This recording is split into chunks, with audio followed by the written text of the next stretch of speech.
Dahil sa sunod-sunod na ulan dala ng bagyo, naipon din ng naipon yung mga gawain natin sa bahay. Imagine niyo ilang araw tayong hindi nakapagwalis, nakapagdilig, at nakapag-ayos ng mga garden natin. Pagkakita ko ng sikat ng araw, bumangon agad ako para makapagsimula na akong magligpit. Diyos ko Lord, kahit nga sa pagwawalis pa lang, parang mapipilayan na ako sa dami. Paikot-ikot ako sa garden kasi chinecheck ko yung mga halaman. Tapos sinigaan ko na rin yung mga naipon kong mga basura ng mga nakarang araw.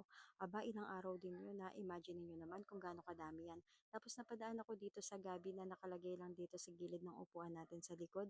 Grabe, ang ganda niya. At na amaze ako sa laki niya.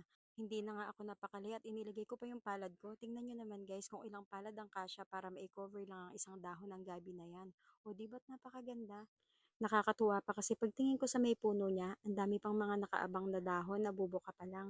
Kaya siguradong maganda to at tatagal pa tong mga dahon na to. Ito nga pala yung view dito sa likod ng pinakakainan namin sa garden.